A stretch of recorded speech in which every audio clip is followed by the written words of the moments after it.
Ça sent bon. Qu'est-ce que tu prépares? De la sauce tomate. Donc, dépêche-toi, ta maman meurt de faim. Donc je suis un cordon bleu. Tu es sur la bonne voie. Quand je serai veille, tu me prépareras de bonnes soupes de légumes. Quand je serai grande, je veux être une bonne épouse, une bonne mère pour mes enfants. Comme Fatima Zahra, la fille du prophète alayhi salam. Oui, je veux être comme elle. Savais-tu qu'elle était un cordon bleu? Et quelle était la prunelle du prophète alayhi salam? Je ne le savais pas. Le prophète Muhammad alayhi salam a dit: elle est une partie de moi. Celui qui la met en colère me met en colère. Masha'Allah, c'est un amour propre. Le messager d'Allah a dit: Fatima est la saïda des femmes du paradis, après Mariam. Masha'Allah, Allah a toujours honoré la femme. Allah a envoyé le prophète, de genre masculin, et a voulu que la première personne qui reçoive le message et qui l'accepte soit une femme, Sayyidatuna Khadija. Allah nous a montré pareil au début, avec Sayyidina Adam, alayhi salam, et Sayyidatuna Hawa. Ceci afin de nous enseigner que la religion s'adresse aussi bien aux hommes qu'aux femmes. Pour arriver à Allah, il faut suivre le prophète et lui ressembler. Mais les femmes ne peuvent pas ressembler aux hommes en tout point. Alors Fatima est l'exemple féminin. Je vais te raconter son histoire. Je suis impatiente. Au nom d'Allah le tout miséricordieux, le très miséricordieux. Elle est née à la Mecque, dans la maison du prophète, et de Sayyidatuna Khadija bint Khuwaylid. Sayyidatuna Khadija était une femme très prisée avant son mariage avec le prophète. Elle était belle, riche, d'une noble famille et tout le monde espérait l'épouser. Elle a choisi le messager d'Allah. Lui aussi était convoité, beau, de noble caractère et d'une noble famille. C'était un couple magnifique et noble, qui ne pouvait donner qu'une descendance magnifique. Sayyidatuna Fatima était la plus jeune de leurs enfants. Le prophète avait 35 ans quand elle est née. Au moment de la naissance du messager d'Allah, il s'est passé des événements étonnants, des signes annonciateurs d'un grand destin, la naissance de Sayyidatuna Fatima aussi. Il y a aussi eu un événement particulier. Quel est cet événement? Le renouvellement de la Kaaba. Explique-moi. La Kaaba avait été détruite par des pluies torrentielles et il avait fallu la reconstruire. Au moment de remettre la pierre noire, ce qui clôturait la remise à neuf, toutes les tribus voulaient s'en charger. Cela aurait pu tourner en une guerre, car c'était un grand honneur, et personne ne voulait y renoncer.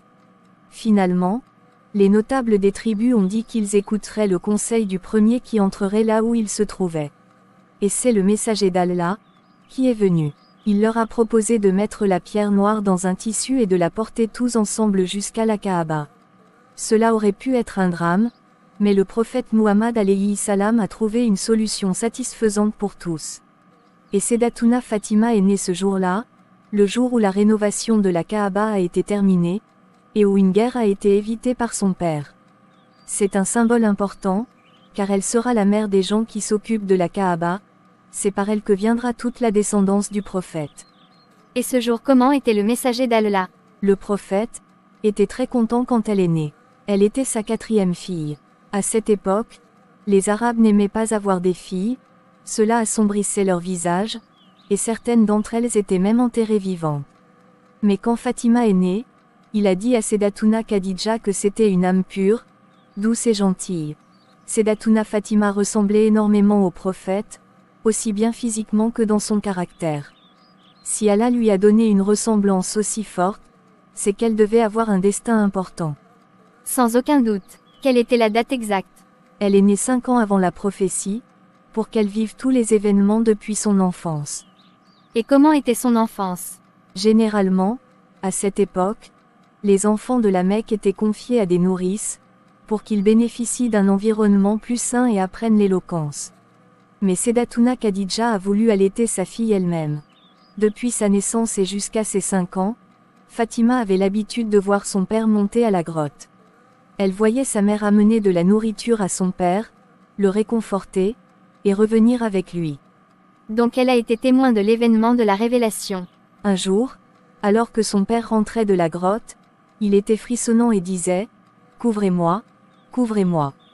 C'est ce jour-là que son père a rencontré pour la première fois l'ange Djibril et qu'il est devenu prophète et messager pour l'humanité. Sayyidatuna Khadija a tout fait pour le soutenir et le réconforter. Elle a juré qu'Allah ne pouvait pas l'avilir, en citant les vertus qu'il avait déjà bien avant la prophétie. N'aie pas peur, Dieu ne te mettra jamais à mal, Dieu ne te fera que du bien, car tu aides tes proches, tu soutiens ta famille, tu gagnes honnêtement ta vie, tu maintiens les autres dans la droiture, tu donnes asile aux orphelins, tu dis la vérité, tu ne t'appropries pas frauduleusement les dépôts, tu secours ceux qui n'ont rien, tu fais du bien aux pauvres et tu traites tout le monde avec courtoisie, quel que soit ce qui t'arrive, même si tu ne le comprends pas et que c'est douloureux, ça ne peut être qu'un bien. Une femme modèle et exemplaire. Exactement. J'imagine que leurs vies ont changé depuis ce jour. Tout à fait. Toute leur vie familiale a été chamboulée quand la prophétie est arrivée.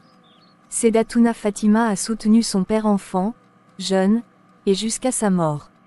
Au moment où elle a accepté l'islam, elle était la plus jeune des musulmans. Sayyidatuna Fatima a appris très jeune la pratique, le zikr et la spiritualité, dès qu'elle a eu 5 ans.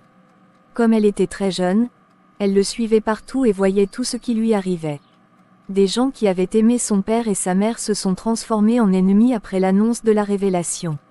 Les épreuves de ce genre font grandir les enfants et ils deviennent vite responsables s'ils ont une famille qui les soutient et un bon mental.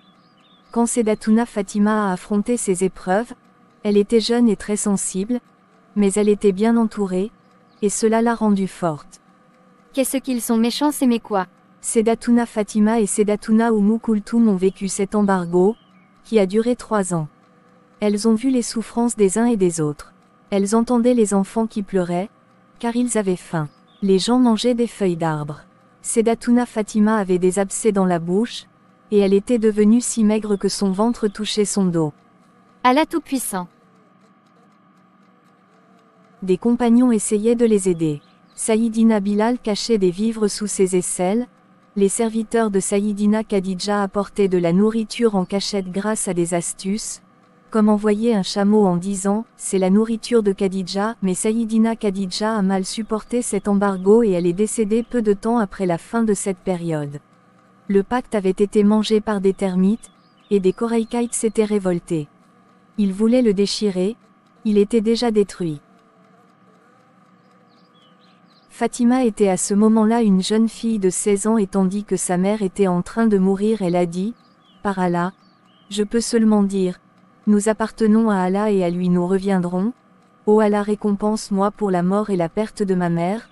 Ô Allah, je ne sais pas si je devrais être bouleversée par la mort de ma mère ou si je devrais être heureuse en ce qui concerne ce qu'elle a reçu de bonnes nouvelles du paradis. » La joie et la douleur se mélangeaient. Sayyidatuna Khadija est morte la tête sur la cuisse du prophète. C'était le 10e jour du mois du Ramadan de l'année 620, 3 ans avant l'hégire. Et la migration à Médine.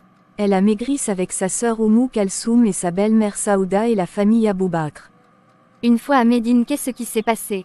Beaucoup de choses, comme son mariage avec Seydina Alioun.